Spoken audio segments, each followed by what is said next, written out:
来，听这一响。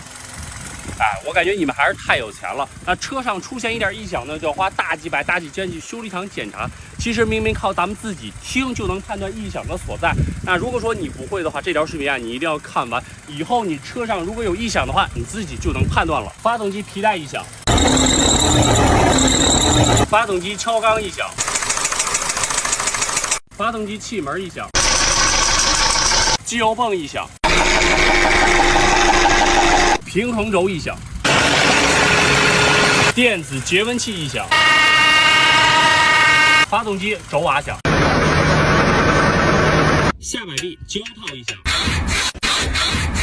半轴外球笼异响，减震器平面轴承异响，刹车片异响，轮胎轴承异响。